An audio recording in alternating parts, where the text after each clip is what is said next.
Assalamualaikum warahmatullahi wabarakatuh. Bro, kita lanjutkan kajian kitab At-Taqriratus Sadidah, masih mengenai tentang rukun-rukun wudu atau fardu-fardunya wudu. Kita lanjutkan. Bismillahirrahmanirrahim. Syarhul furudi, keterangan tentang fardu-fardunya wudu. Al-awwalu an-niyatu, yang pertama adalah niat. Fayanwi raf'al hadathi, orang boleh berniat untuk menghilangkan hadas, nawaitu raf'al hadas. Awil wudu'a, atau niatnya nawaitul wudu'a. Awit toharota lissolati, atau niatnya bersuci untuk melaksanakan sholat.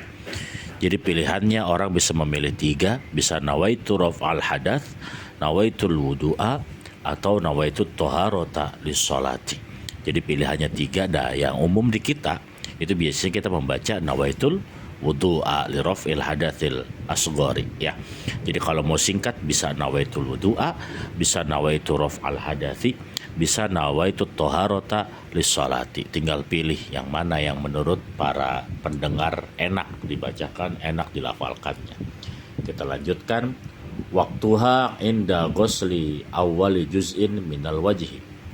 Waktunya yaitu ketika pertama kali membasuh bagian dari wajah. Jadi wudhu itu seperti yang kita ketahui bersama, itu harus dilafalkannya oleh hati, harus dilafalkannya oleh kolbu, tidak dilafalkan menggunakan bibir, menggunakan mulut. Jika dilafalkan menggunakan mulut itu namanya talafudun niyah atau melafalkan niyah. Pada hakikatnya niat itu adanya di dalam hati. Li'annal ibrata bil furud, karena ibarat itu sesungguhnya adalah kefarduan, ya, karena sesungguhnya niat itu adalah bagian dari fardu.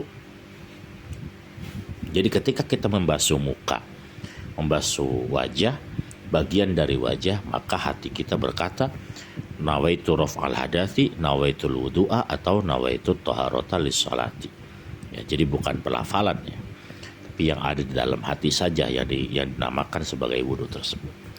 Atsani ghuslul wajhi summiya bidzalika li'anna bihi taq'ul muwajahatu. Yang kedua dari fardu wudu adalah membasuh muka. Kenapa dinamakan muka?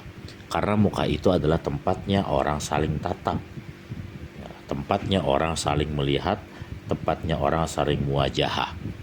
Lantas, apa batasan-batasan dari muka? Mana sih sebenarnya menjadi batasan muka itu? Batasan muka adalah wahadduhu tulan. Batasan muka menurut panjangnya ma baina madabiti sya'rir ra'si ila muntahal lahyaini, dari tempat tumbuhnya rambut kepala sampai akhir dari jenggot, atau akhir dari lihyain, atau apa namanya, ya pokoknya jenggot lah gitu. Jadi ada kedua jenggot, maksudnya yang di samping kiri kanan kita itu ada kedua jenggot. Nah di situ, jadi awalnya itu kita berwudu ketika membasuh muka, maka batasannya adalah dari tempat munculnya rambut di atas kepala kita sampai kemudian jenggot-jenggot yang ada di sebelah kiri kanan kita. Ya intinya mah gampangnya yaitu dari tulang-tulang yang ada di geraham tuh, tulang-tulang yang ada di dagu kita. Jadi dari tempat munculnya rambut, tempat tumbuhnya rambut, sampai dengan dagu, sampai dengan biasanya ada muncul-munculnya jenggot, ya. Jadi dari situ gampangannya. Hingga batas akhir kedua janggut, nah itu ila muntahal lihya ini sampai batas janggut, ya.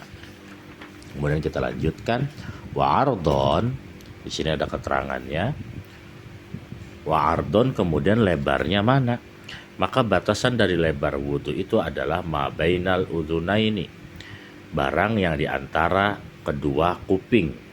Jadi secara lebarnya batasan muka ketika kita membasuh wudu itu adalah antara telinga dengan telinga yang lain.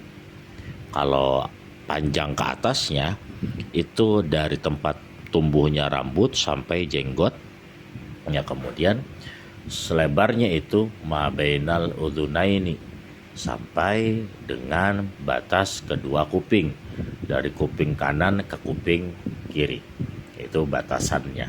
Atas hukmu ghusli syu'uril wajhi, gimana kalau orang di mukanya itu ada rambutnya, apakah harus kita basuh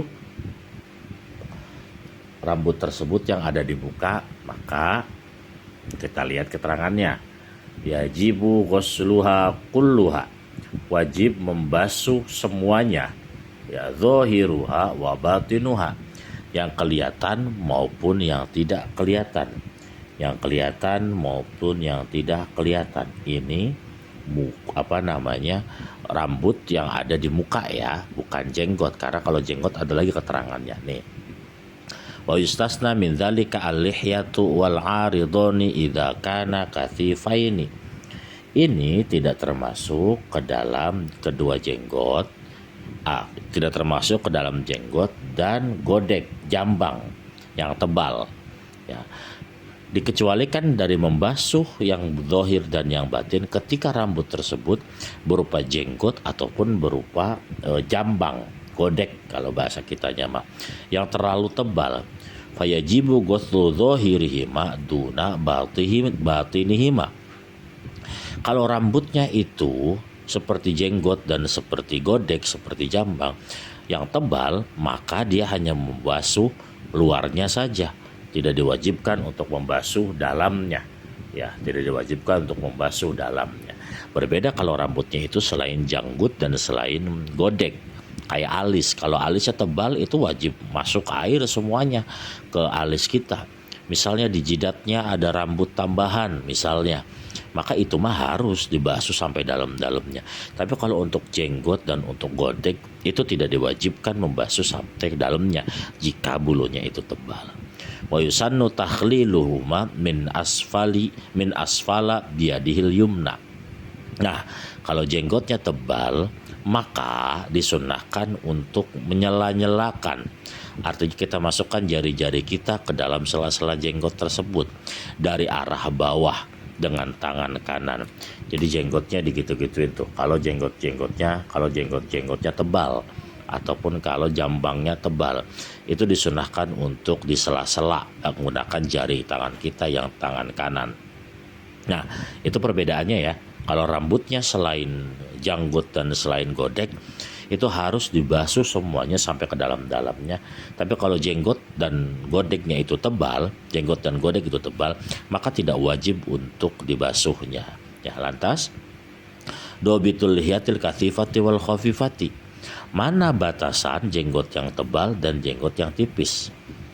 Al-kathifatu hiya allati la tura basyaratuha min majlisit takhutubi. Yang dinamakan jenggot tebal adalah kalau misalnya kulit kita tidak bisa terlihat oleh orang saat kita ngobrol.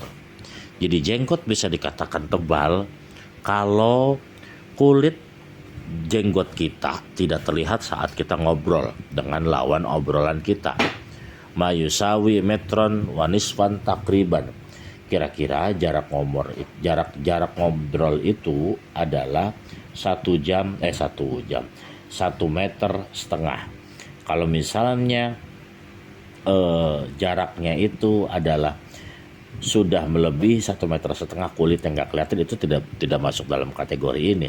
Kalau kita masih ngobrol dalam kira-kira 1,5 meter, kemudian kulit jenggot kita tidak kelihatan, maka jenggot tersebut sudah masuk dalam kategori tebal. Kalau jenggot kita masih kelihatan dalam jarak ngobrol kita 1,5 meter, maka itu masih dalam kategori tipis tuh. Wal khafifatu asudali. Jadi jenggot tebal apa batasannya? Kalau kita ngobrol dengan lawan bicara kita, kulit kita masih kelihatan dengan jarak 1 meter, kulit jenggotnya masih kelihatan dengan jarak 1 meter, maka itu jenggot dinamakan tipis. Tapi kalau sudah tidak kelihatan kulit jenggot kita dalam jarak 1 meter, 1,5 meter, maka itu dinamakan tebal. Untuk sementara itu dulu, bro. Silakan kalau ada yang bertanya di kolom komentar. Wallahu a'lam bishawab.